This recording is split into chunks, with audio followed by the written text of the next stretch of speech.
bijouterie Panso mividy volamena, mivarotra sy manamboatra firavaka volafotsy sy volamena, sahaza ho an'ny rehetra. Merci toi amin'ilay nettoa vaovao. Nettoa ity vera. Talia ilay servieta tokana vita eto Madagasikara izay tsy misy toazy mihitsy. Matokisan'ilay kalitao tokany Talia. Talia manolotra anao ny LEJD. Charbon Bou manolotra ho anao ny LEJD. Charbon Bou madio, mateza, mora ampiasaina. Mitsidika ireo toerana maro eto Madagasikara ato anaty LEJD miaraka amin'ny Tsaradia. Tsaradia, nosy iray, tsika iray. Ianao koa arovo ny fanananao. Manaova fiantohana haitrano. Aro, miaina sy miara, mandry ivony vato.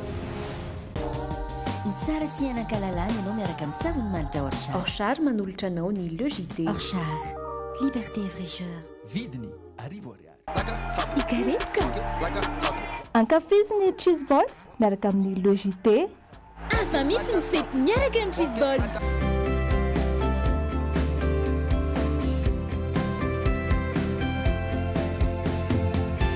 Sanifère, le meilleur.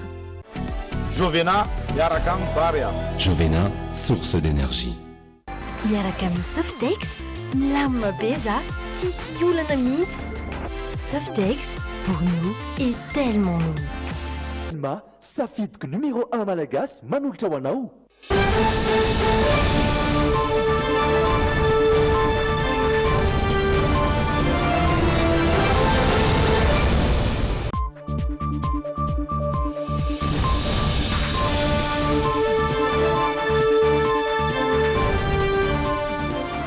Fa telony volana jolay tonga soindray tao anatin'ny fotoana ny fampalalam-baovao fa miarabanao tompo lahy sy tompoko vavy reto ny lohatentsika. Navelom-pantaninany maro ny akelin'ny tahampandraisana anjara tamin'ny fifidianana solombavim-bahoaka lasa teo. Feno avokoa ny tablaony ampavalindalana ka hatrany amin'ny famaranana ho an'ny fiadiana izay ho tompon-daka ny Afrika na ny kanina ny 2024 ity. Nandalo olana avokoa ireo Airbus A340 ny kompani Air Madagascar ho Mali. Misetry ny herinaratra azo afaka isitraka ny angovo azoavaozina avy amin'ny herin'ny masoandro ireo mponina any amin'ny tanàna lavitra sarodalina sy mitoka-monina eto Madagasikara manomboka izao. Eo amin'ny miresaka iraisam-pirenena mpifindra-monina miisa 7 no namoniany tao Libia vokatry ny fanafiana anabakabaka an-tranga tao amina toerana fitobiany ireo mpifindra-monina ao Tripoli. Manatitra ny arahapantsika mpijery any an-tokantrano any amin'ny ity alina ity ary manasa antsika ihany koa hanaraka ny LEJD hatramin'ny farany.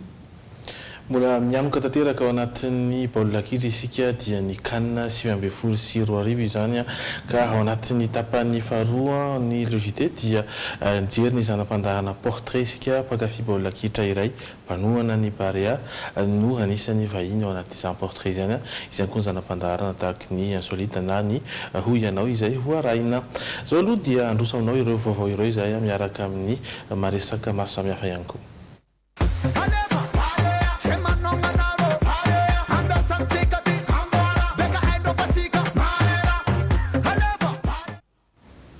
Rehefa natsidika taminao teo dia navelom-pantanina ny maro ny akelin'ny tahampandraisana anjara eo amin'ny fifidianana solombavambahoaka lasa teo. Raha araka ny hita teto sy teroa dia antony maro no nahatonga izany samy niezaky ny nanazava ny mety ho fantany anefa ireo mpitondra isantsokaziny sy ireo mpanao politika sendra ny Andry Lalaina Andriamasy sy Stéphane Rakotomalala androany mikasika izany. Isan'ny voatondromolotra tamin'ny antony fiainan'ny tahampandraisana anjaran'ireo mpifidy nandritry ny fidianana solombavambahoaka ny fitsarana avo-malam-panorenana. Namaly izany ny filohan'ny HCC nandritry ny tafatafa tampanao gazety tao ireo famoahana voka mpifidianana solombavambahoaka Omaly. Izany atoko fisainantsika malagasy fonantsika manipy zavatra an'io. Ny HCC foana, CI foana, ninona tsy matsara eto amin'ny firenena ity. Zay ny natao hoe aleo jerena amin'izay manam-pahaizana zany ny inona maro no natokana antony io fa tsy zay telefona ny amin'ny Facebook ireo hoe HCC CI zao izay ny antony tsy natokana io ve? Tsy tsara ny inona ny antony tsy natokana io ve? Marina nisy olona anankiray tena izany tao Facebook izay ny voizina hoe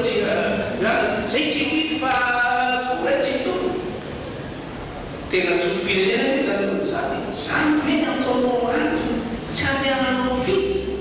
nanamafy raha teo ny teo nivonivo miram-pirenena maleo tena misahana fifidianana fa efa maro ezaka ahafahany vahoaka mifidy ankalalana sy ao anatin'ny fanaran-dalàna antony tsy nampifanalavitra firy ny voka-pifidianana seni sy ny voka-pifidianana ofisialy na voaka ny HCC. Le fomba fiasan'ny HCC sy ny CNI ane zany raha tsorona misy hitovitovizany le satria miainga amin'ireo le didy amandalàna manakery izay ampiarina amin'ny raharaha-pifidianana.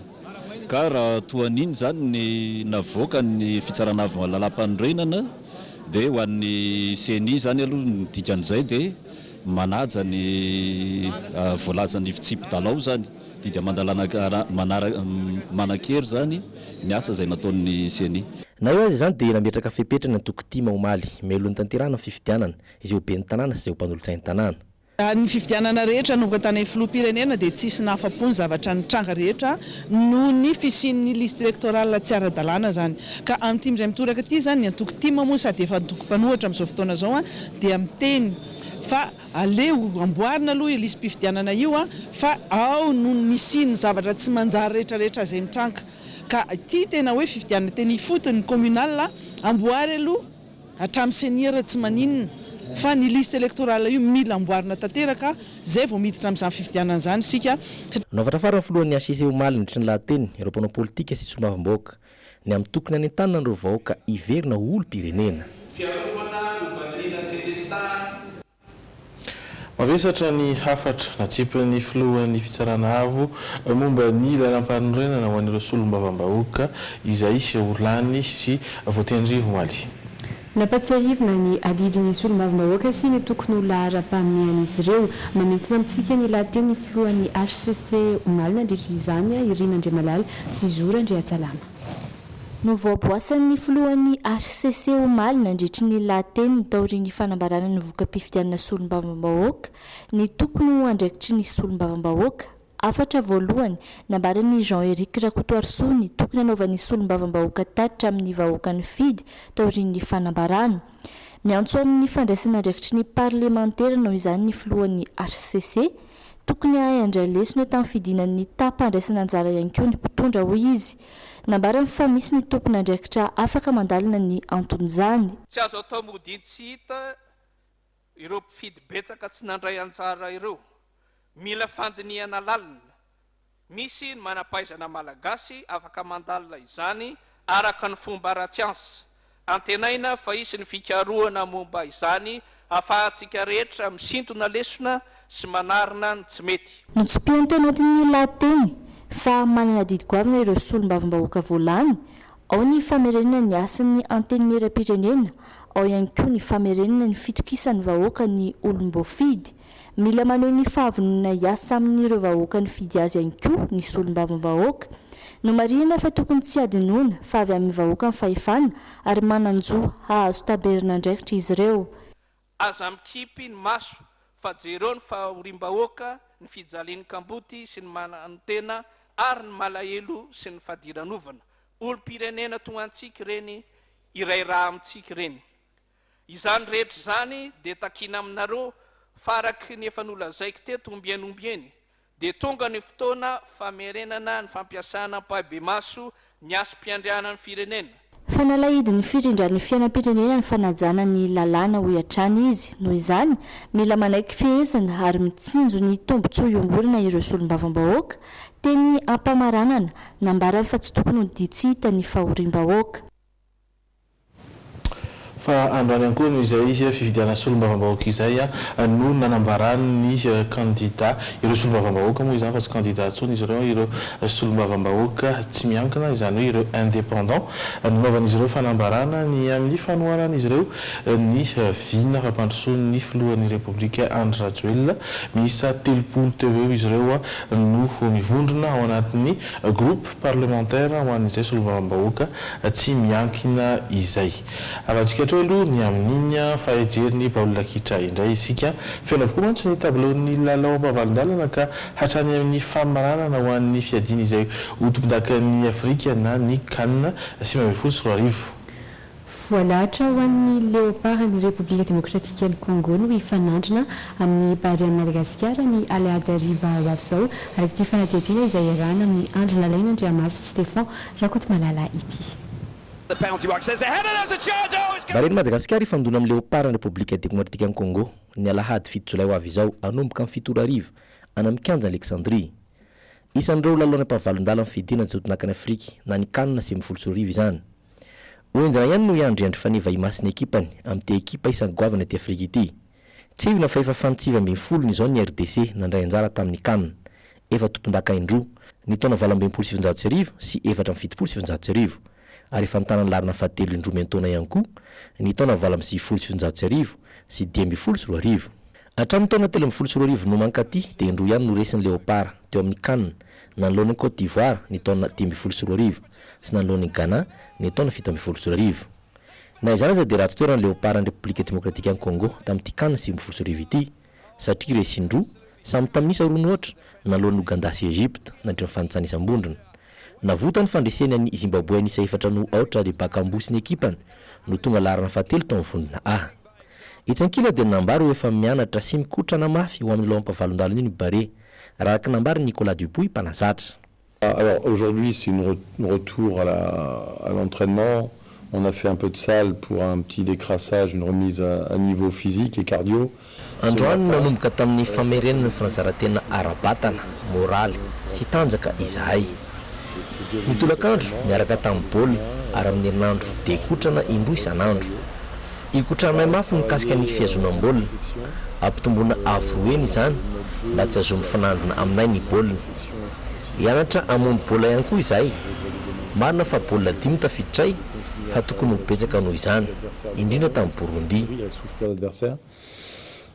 Ankoatra ny Madagasikara sy RDC ny alahady amin'ny 7 ariva dia ifandona amin'ny 10 alina i Algérie sy Guinée.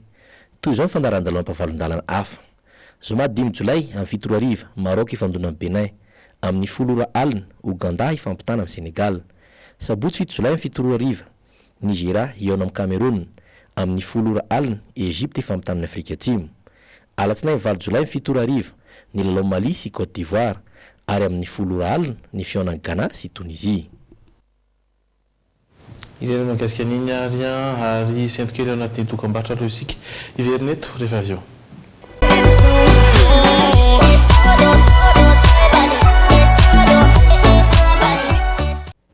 Mitoy ny logité ao anatin'ny tapany voalohany zany isika jerentsika ireo vaovao izay misongadina nandalo olana avokoa ireo Airbus A340 ny compagnie à Madagascar omaly. Voalohany ilay tetsy-vato saika azo any Frantsa izay voatery ny verin-dalana teo ihany koa ny faharoa avy any Paris azo any Antananarivo izay voatery ny verin-dalana nakany La Réunion marina fa efa namoaka fanentanana ny EASA na ny fahefana Europeana amin'sana ny fitaterana anabakabaka ny amin'ny tokony ijerena ireo fiaramanidina Airbus A340 rehetra sy ny Boeing 737 araka ity vaovao nangon'ny Rina Andriamalala sy Aina Raonety. Fiaramanidin'ny compagnie pitaterana anabakabaka malagasy Airbus A340 iray no niverin-dalana alina. Ity fiaramanidina ity izay tokony nanao ny sidina MD050 makany Paris raha ny voalaza amin'ny pejiny Madagascar Aviation dia olana ra teknika tsy ahafahan'ilay fiaramanidina misidina avo izay takiny na pressurisation no antony ity fiverenana an-dalana ity. Tetsy ankilany ny sedra olana ihany koa ny fiaramanidina Airbus A340 mampitohy amin'ny Paris amin'ny Antananarivo androany vao maraimbe. Voatery tsy maintsy ny vilalina nakany La Réunion ity fiaramanidina ity noho ny fisiana zavona be loatra teny Vato. Io takarivo io tamin'ny 4 tolakandro no voalaza fa hiainga any La Réunion hiazo any Vato ity fiaramanidina ity. Noho io antony io dia foana ihany koa sidina tokony ho any Paris hiainga ny alina. Tsy ahivina fa ny alatsinainy teo no nigadina teto Madagasikara ny Airbus A380 ho ampiasain'ny Air Madagascar fiaramanidina everina ampilamitsana ireo mpanjifan'ny Air Madagascar izay ao anatin'ny tebiteby amin'izao fotoana izao. Anisan'ny antony nanofana ity fiaramanidina vaovao ity ny fanentanana avy amin'ny fahefana Europeana misahana ny fitaterana anabakabaka na ny ISA ny amin'ny tokony amerenana ijerena ra teknika ireo fiaramanidina Airbus A340 sy Boeing 737 manana ny moteur CFM 56.5B, CFM 56.5C, CFM 56.7B. sakana ho an'ny fizahantany tokoa ny tsy fahafahan'ny fiaramanidina misidina na koa miasa araka ny ilana azy na izany azy dia eo atrany ny efa vaholana tediavin'ny kompania mpitaterana tahaka ny farafarana ilay Airbus A380 seritry ny fizahantany ary sinanao vola rotapitrisa euro ny ofisym-pirenena misahana ny fizahantany sy ny fanjakana frantsay. Ny fanarahana ao anatin'izany anatsarana ny fitoeram-panofanana nasionaly ho an'ny fizahantany sy ny toeram-pandraisam-bahiny eto amintsika na ny INTH. Zava-dehibe ny fisian'ny fiara-miasa raha ny fanazavan'ny tale jeneraly ny fizahantany noho izy ireo fanohitra ho amin'ny fanatrarana ny tanjona mpizahatany 10 hetsy hatramin'ny taona 2020 sy 2020 Andry Malala sy Zora Andry Atsalama. Tafiditra ao anatin'ny firenena folo tsara tsy diena ho an'ny taona 2020 navoakan'ny gazety book Forbes i Madagasikara. Ho fanarenana ny fizahantany eto amintsika dia nametraka tanjona ny iaviana mpizahantany 10 hetsy eto Madagasikara ny ministera tompon'andraikitra amin'ny taona 2020. Tamin'ny taondasa dia 10 alina sy 2 hetsy ireo mpizahantany tonga nitsidika amin'ny Madagasikara. Noho izany, misy ny tetikasa maro anatsarana ny fizahantany manomboka eny amin'ireo sekoly manofana amin'ity taranja ity.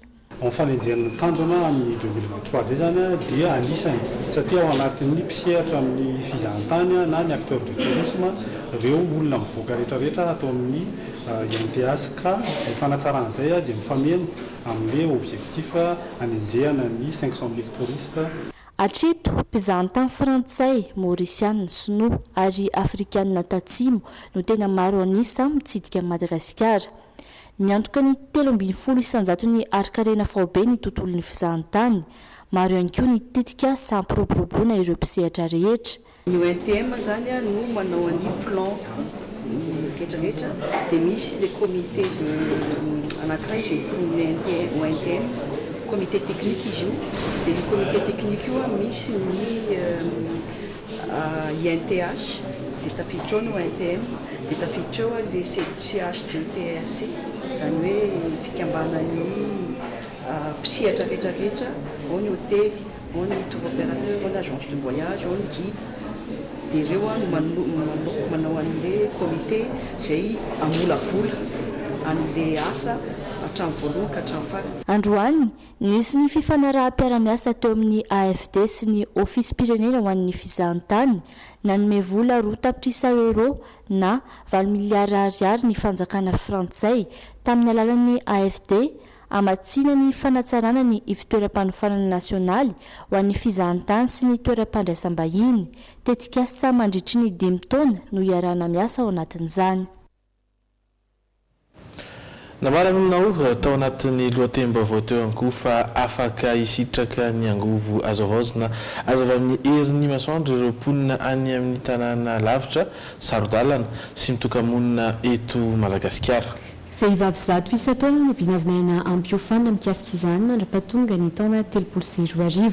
Tokantrano manodidina ny 100 no efa nahazo tombony tamin'izany manerana nosy tsy azo ny andintsony ireo vehivavy voasafidy hianatra izany fa efa misy ny fitoerana manokana ahafahana mandray azy ireo eto Madagasikara. Fenoaja Ariana Sianja Rakotonorainy. Anisan'ny mampijaly ireo mponina any ambanivohitra ny tsy fananana herinaratra. Ankoatra ny aizina teraka izany dia mirongatra ny tsy fandriam-pahalemana any amin'ireo faritra sasany. Anisan'ny mijaly ihany koa ireo mpianatra noho izany. Voafetra ihany koa ny fotoana ahafahan'ny labozina ny jiro solitany mirehatra raha ny fanazavany ity rem-pianakaviana avy any Tongobory any amin'ny faritra Atsimo andrefana ity.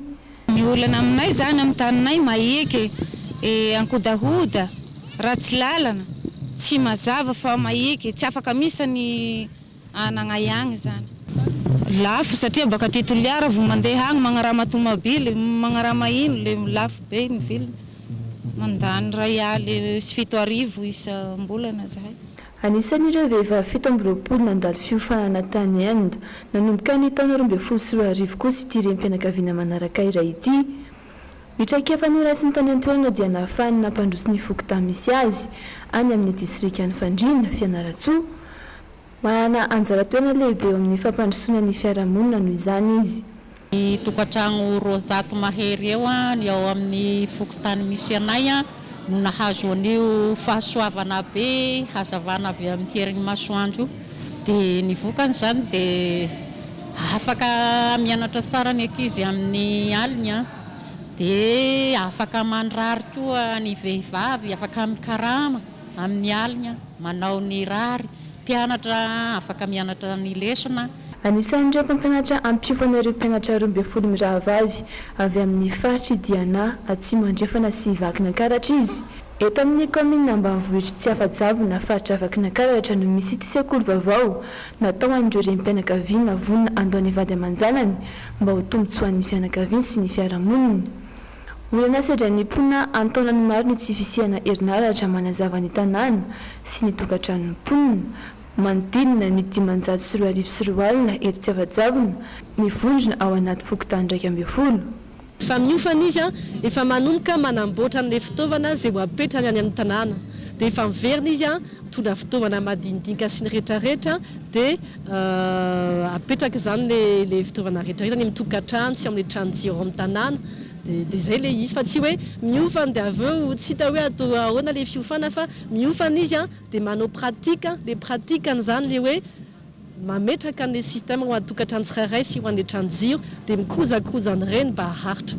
10 volana ny fiam-potoana iofanan'ireo mpianatra. Miverina any amin'ny tanàna ny aviny avy izy ireo rehefa vita izay mizara ny traikefa sy mampisy herinaratra ny tanàna tsirairay avy. Manoloana izao fananganana izao dia tokantrano eo amin'ny 50 eto amin'ny commune tsy afa-javona no ahazo famatsiana herinaratra avy amin'ny masoandro. Vaovao avy amin'ny polisy pirenena kosa voasambotra ny mpitandro ny filaminana ireo 10 lahy izay voaroroa io nidifitra ilay karana teny Tanjombato tamin'ny faraparan'ny volana janoary lasa teo. Akan'ny volabe nentiny ilay karana no tanjona tamin'ny nitifirana azy raha ny fanadihadiana ny mpiasa tao amin'ilay karana no fantatra fa atolonkotrika ny fanafiana azy ho hatrany ny fampitam-baovao voalaza ihany koa fa nisy miaramila amperinasa sy miaramila efa voaroaka ary olona efa nisazy tany am-ponja amin'izy 10 lahy ireto. Telo volana tao aorian'ilay fitifirana karana teny Tanjombato ny farany volana janoary olona iray no voasambotry ny mpitandro ny filaminana ary no tanana ponja rehefa natolotra ny fitsarana. Tifitra teo amin'ny sandriakavanana ny vokatra ny amin'ny ilany ankavia no nahafaty ilay tovolahy teratany Indo-Pakistanais 13 taona tamin'izay. Tsy nijanona treo nefa ny fanadihadiana ka ny farapara ny volana jona teo tratra avokoa izy 10 lahy ayahiana ho namono ilay karana. Miaramila amperinasa ny iray, miaramila efa voaroaka ny iray ary ny roa hafa olon-tsotra efa voafonja noho ny fanafiana sy von'olona. Tao anatin'ny 2 andro ny sesy ny fotoana nahasamborana azy ireo. Nanao aveo zany hoe ny haiko moa zany ny anaky efatra amin'izy 10 ireo. Dia anankiray le lazaina fa nitifitra koa moa zany manday izy nefa moa reto nama reo dia nitaza azy izy nitifitra. Olona efa nanana antécédent judiciaire zany raha zay ngamba ny tsaratsara koa itenenana azy ny akamaroany zareo reo. Ary efa enjena tamin'ny asa ratsy asaka vola miariny ihany koa no akamaroany zareo tratrao reo. Mariana fa iray volana tao aorian'ilay tranga teny Tanjombato nisy niala ny iray tamin'ny mpiasan'ilay karana. Io olona io izay voaroroy ho nanory ny fiara nisy ny volabe nentin'ilay karana ka naran'izy ireo tamin'ny moto avy eo ary nokendrena notifirina teny Tanjombato akaiky ny orinasa Fakaba. Ny tena atodoha zany nahafantarana tonga ny fitifirania dia nisy mpiasa an'ilay karana tao no nanome hoe mitondra volany ny karana rehefa mody ao ambanina.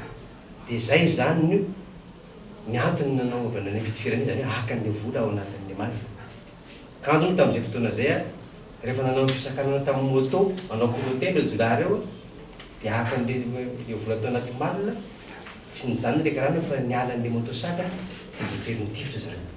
Hatreto kosa tsy mbola hita ny basy nampiasain'ireo olon-dratsy namonoana ilay karana teny Tanjombato. Manentana ny rehetra ho mailo hatrany ary ny mpitandro ny filaminana.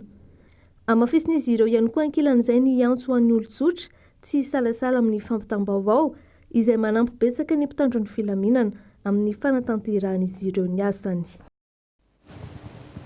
Ny analavory kosa indray mahatsiaro ho voasoloky ny fokon'olona nanajary ny tany ao Andranomena analavory. Fantatra fa telo tapitrisa ariary ny vidianany vahiny iray ny tany mirefy 470 hektara mampitalana ny fokon'olona any an-toerana ihany koa ny fampidirana amponja izay tsy manaiky hanome ny anjara tany niaraka izany manao antsoavo amin'ny lehiben'ny zandarmaria sy ny manam-pahefana isambaratongany ireo fokon'olona any Andranomena analavory. Ny taona 2017 no nahazo taratasy ara-dalàna avy amin'ny fitsarana ny Miarinarivo momba ny tany nohajarian'izy ireo ny fokon'olona ny Andranomena analavory. Tany izay misoratra amin'ireo vahiny mpanjanaka tany aloha saingy izy ireo no nanamainty molala izany. Tsy azo miangatana le tany satria tany colon manana titra amin'ireo balimanina zay nanatsara anazy. Nanara le vato mitsapan'ny bararata naovany tambary dia zay nampatonga anay nitapapetraka teo. Taty aoriana nefa nisy ny soloky sy nisy ny varotra tamin'ny vazany tany no hajarian'ireo mponina ka voalaza fa 3 tapitrisa ariary no nividianan'ilay vazaha ny tany mirefy 473 hektara. Mampitalana ny mponina ao Andranomena analavory ny fampidirana amponja izay tsy manaiky amin'ny ny taniny. Rehefa voendrikendrika ho nandratra ilay vazaha, nandory tanety, na nangalatra. Nisany koa nefa nola sibatry ny an-trano izay ambaran'ny mponina fa ninina natao. Amreny saramaso ny tambary, za manesy eo ambony, dia mirotsaka ny rano ve saramaso sy faty. Hoe tena andrisian-dahatra misy hoe gadraina dia anipogay aho zany amin'ny zanatapaka zany tentako a tsy meko io. Tsisy ninona fa tsy akanjo t-shirt ankiray sy pataloha roso izy tena hotsy andro aliny doran'andro alina tao zay may daholo ny fitafiana fa nanana manontolo tisy ny raisy zatra amin'ny trano ary tonga fokonao namboatra an'le trano efa ho vita dia tonga reo vazaha reo mitondra basy teo mialahy za mitena mialahy ianareo fa sody misy matetsika ka nao ikisaka dia ravaindreo ny trano potsy hatram'izao hatram'izao zany dia tsy manan-kelofana fa any an-dranon'olona any mipetraka. Mahatsiaro arany Tsindrazolena sy ny antsonjay ny mponina ao Analavory Andranomena. Tsy avelambolen'ireo fokon'olona nanazary azy ny tany na dia efa nofoana ny fitsarana tamin'ny Miarinarivo azy ny fifampirarahana ara-barotra momba izay tany izay. Arak'izany manao antsoava amin'ny lehiben'ny zandarmaria sy ireo manam-pahefana isan'ambaratongany ny fokon'olona any an-toerana. Lehiben'ny zandarmaria anaovako antsoavo eto mba jereo tompoko le zava-misy fa tena tsy rarina. Efa nangataka voapetraka tao amin'io tanànam-bazaha io poste fixan'ny gendarmerie efa nangataka mengavy aza tao ao tany antsoavy ty atao keto ty ho an'ny filoham-pirenena ho an'ny ministre ny justice ho an'ny ministre ny fananantany manokafa fanadiadiana. Hiakatra fitsarana ambony amin'ny 12 Jolay io trangana ady tany any Andranomena Analavory io andrasana arak'izany ny toy ny raharaha. Karakara ny bazary arivo indray ny global event. Etsika isy ny fivarotana ireo karazana entana ilainy maro izay aharitra andro maromaro eny amin'ny parvy Analakely araka ity fanadidiana tokavaritra ity. Manomboka androany ka hatramin'ny sabotsy ho avy izao etsy amin'ny parvy Analakely ny etsika bazary ny arivo. Etsika izay sina stand anjatotra ny mivarotra ireo zavatra ilainy maro sy tadiavin'ny rehetra amina fianambidy. Hitanareo ato ny entana isan-karazany misy sakafo ato teknolojia akanjo kiraro produit naturel hitanareo ato daholo dia mbola maro be ny zavatra ho hitanareo fa manasa antsika ho tonga eto alohan'ny lapan'ny tanàna Analakely.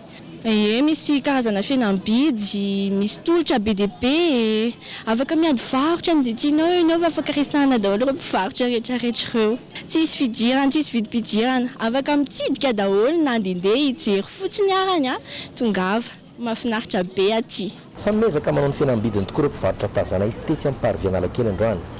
Valalanina raha teo maso mahita ireo karazana entana samihafa toy ny akanjo, poketra, kiraro, teknolojia, sakafo sy ny maro hafa. Manantena antsika rehetra ho tonga fa mety elaela kely indray angamba vao misy ohatran'izao dia manantena anareo ho tonga fa hitanareo aty daholo manomboka androany ka hatramin'ny sabotsy le 3 ka hatramin'ny le 6 juillet. Tongava maro ary etsy amin'ny parvy Analakely ao anatin'ny bazary ny arivo izay manomboka androany ka hatramin'ny sabotsy ho avy izao.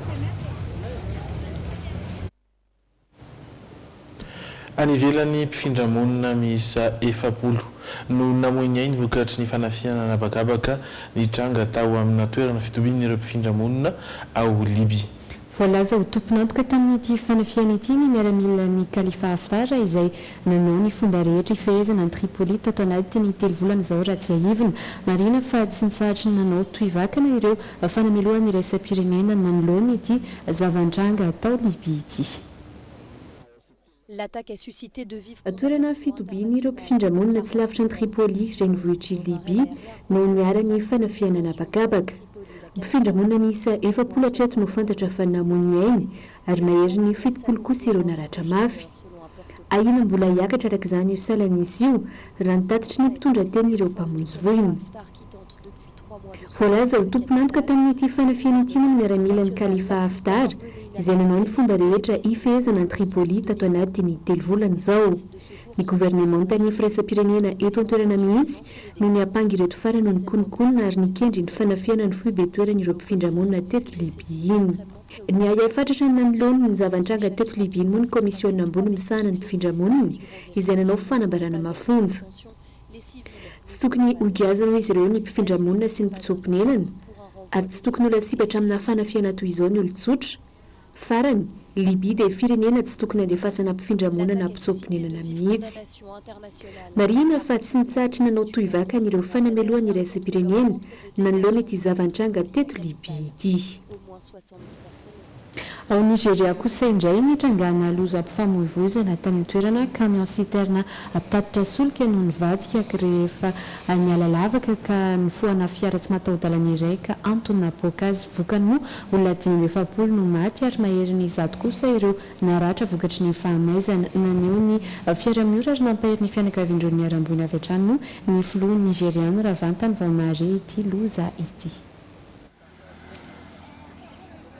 Camion be mpitatitra solika iray no nipoaka tany atsimon'ny Nigeria tao amin'ny tanànany Benue ny alatsinainy teo. Raha nitatitry ny tompon'andraikitra tao an-toerana dia olona 570 no fantatra fa namoiny ainy ary raika amin'ny 10 kosa ireo naratra vokatry ny fahamaizana. Isan'ny ampiomby ny fahavoazana ny fisian'ireo olona mbola nanararoatra naka solika nefa efa nanomboka nirehatra ilay camion. Ankoatra io mbola nifohana fiara tsy mataho-dalana ity farany ka izay no nampoaka ilay camion. Araka ny ambarany italiany komisiona federaly misahana ny Arloza Antanety eto Nigeria dia niala lavaka no nahatonga ilay camion nivadika ka nipoaka. Olona 720 moa ny fantatra fa maty teo no eo, ireo ambony kosa tonga tany amin'ny hôpitaly no tsy tana intsony ain'izy ireo. Naneo fiara-miory ary nampahery ny fianakavian'ireo niaram-boiny tamin'ny loza namoizana ain'olona maro iny moa ny filoha nigeriana Mohamedou Bouhari. Izay aloha no azo natolotra tao anatin'ireo vaovao tamin'ity androany ity ampasevina aminao ireo izay nisongadina naverim-panontaniana ny maro ny havitsy ny tampandraisana anjara tamin'ny fividianana solombavam-bahoaka lasa teo. Hitantsika teo ihany koa fa feno avokoa ny tablaon'ireo lalao ampavalidalana ka hatrany amin'ny famaranana ho an'ny fiadina ny izay ho tompon-daka ny Afrika na ny CAN 2020 sy 2020. Hitantsika teo fa nandalolana avokoa ireo Airbus 340 ny kompania Madagasikara omaly nisy ireo izay voatery ny verin-dalana na ny vily lalana mihitsy azy ary nojerena fa afaka hisitraka ny angovo azavaozina azo avy amin'ny herin'ny masoandro ireo mponina any amin'ny tanàna lavitra sari-dalana sy mitoka-monina eto Madagasikara. Ireto kosa indray ary ireo zanam-pandarana mandrantsika atao anatin'ny tapany faharoa amin'ity takariva ity. Ronaldo mpanohana mafatra-po sady isan'ireo nitaiza ny mpilalao sasany tao anatin'ny barian'i Madagasikara no izara amintsika ny mombazy atao anatin'ny portrait amin'ity takariva ity.